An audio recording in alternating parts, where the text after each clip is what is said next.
Je m'appelle François-René Lard. Merci beaucoup d'ailleurs. Je prends quand même une petite minute pour remercier Mme Gremillon.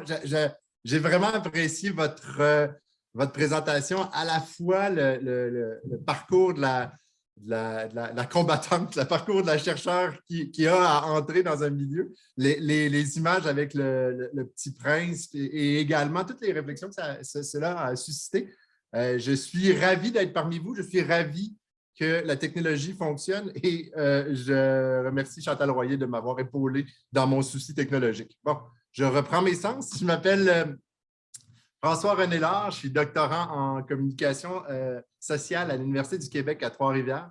Donc, avec Jason Lukeroff, professeur titulaire au département de lettres et communication sociale de l'UQTR également, nous vous présentons cette communication sur le rôle de l'informateur clé en recherche dans l'utilisation de la méthodologie de la théorisation enracinée.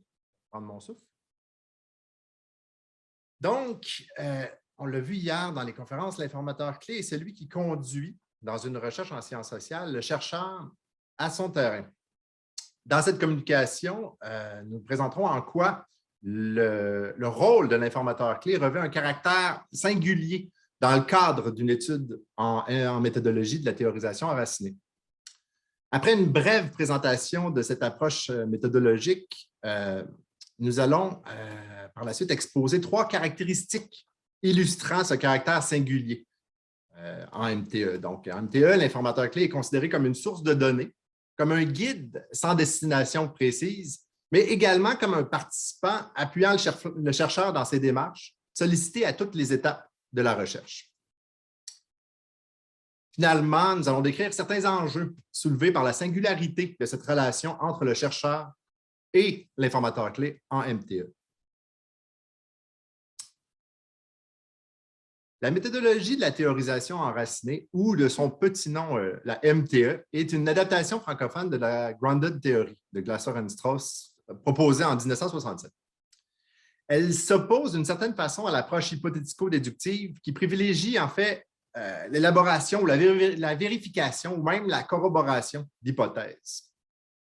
En fait, la MTE vise plutôt à développer des théories pertinentes pour l'avancement des connaissances sur les phénomènes sociaux à l'étude en laissant émerger certaines informations à partir des données.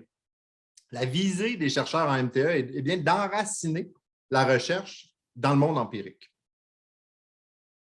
Pour y parvenir, la démarche des chercheurs prend la forme d'une exploration, en fait, d'un examen ordonné et même d'un aller-retour constant entre la réalité concrète des phénomènes tels qu'ils sont vécus par les acteurs, par les humains, et les concepts théoriques.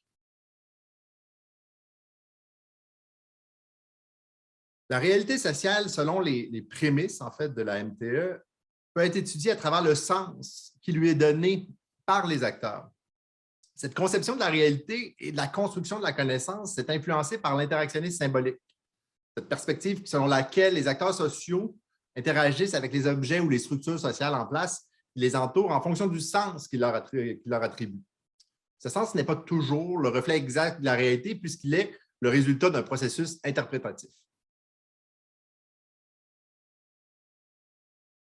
Nous allons maintenant vous présenter certaines caractéristiques de l'informateur clé lorsqu'on utilise la méthodologie de la théorisation enracinée.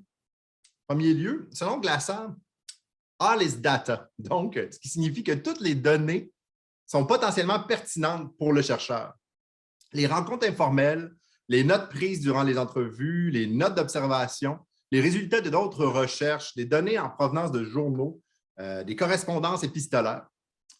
Donc, en MTE, l'informateur clé devient à la fois la personne qui conduit le chercheur au terrain, mais également un participant à part entière de la recherche. Ainsi, si le chercheur a des discussions réalisées avec l'informateur clé informelles, que ce soit de vive voix, que ce soit par courriel, par texto, par échange téléphonique, durant toutes les étapes en fait, de la collecte des données, tout cela doit être considéré comme des données pour le chercheur. De plus, si l'informateur clé mentionne lors de ces discussions l'existence de d'autres acteurs dont le vécu permet de mieux comprendre le phénomène étudié ou qui peuvent apporter de la documentation pertinente, le chercheur en MTE doit y voir en fait également de nouvelles données qui permettent d'enrichir son investigation.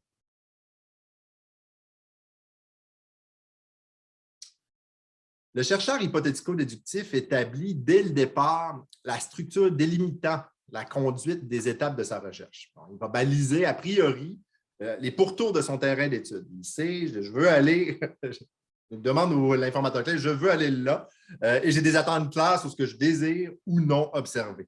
Dans le cadre d'une collecte de données en MTE, le chercheur réalise un échantillonnage théorique.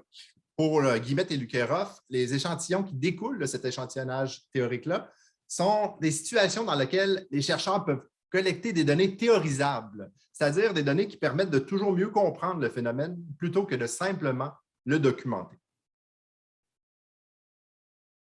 Ces limites du terrain d'étude dans MTE étant, disons-le, floues, plus ou moins définies, l'informateur clé devient alors un guide parcourant le terrain d'étude avec le chercheur sans trop savoir à l'avance exactement où l'exploration les conduira.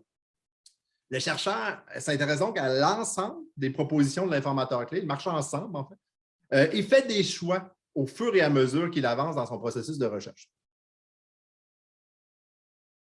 L'informateur clé doit être sensible et ouvert, il doit comprendre en fait ce processus-là, mais c'est évident que c'est la responsabilité du chercheur de le guider, de le rassurer, de valoriser son apport et surtout de montrer une ouverture et un intérêt à tout ce qui peut être des données pertinentes.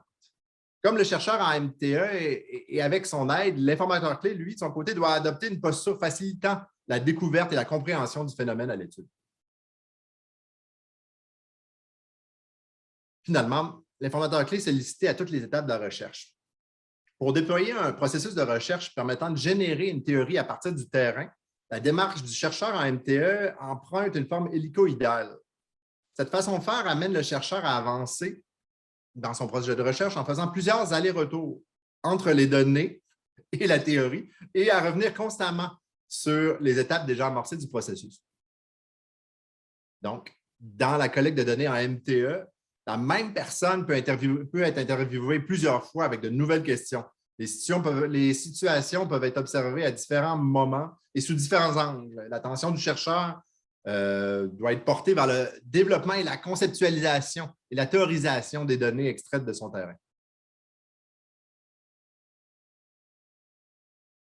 Évidemment, le recrutement de l'informateur clé dans une recherche en MTE soulève un enjeu important.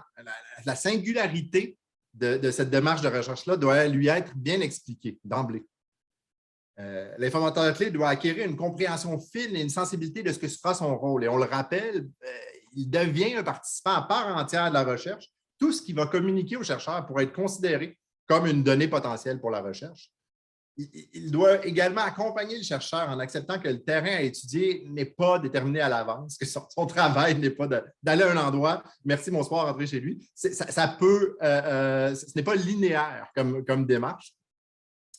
Les pourtours du terrain de recherche s'établissent durant l'exploration du phénomène. Et finalement, il doit s'attendre à être sollicité à plusieurs reprises durant le processus de recherche. Ainsi, la bonne tenue de la collecte de données en MTE dépend en grande partie de la bonne collaboration et aussi de la compréhension mutuelle entre le chercheur et l'informateur clé. De son côté, le chercheur a d'immenses responsabilités. C'est au chercheur qu'incombe la responsabilité de l'organisation, de la structuration du déroulement de son étude et notamment du recrutement, de la formation et de l'accompagnement de l'informateur clé. Il doit demeurer constamment sensible à la place singulière qu'occupe l'informateur clé dans le processus de recherche. D'une part, il doit bien exprimer ses besoins pour que son guide, parce qu'il guide au départ, l'oriente dans les bonnes directions. D'autre part, il doit demeurer ouvert et à l'affût lorsque ce participant spécial, particulier, lui révèle des informations pertinentes pour l'avancement de son projet d'étude. Donc, à la fois guide et participant, l'informateur clé se retrouve lui-même enraciné au centre d'une démarche de recherche en méthodologie de théorisation enracinée.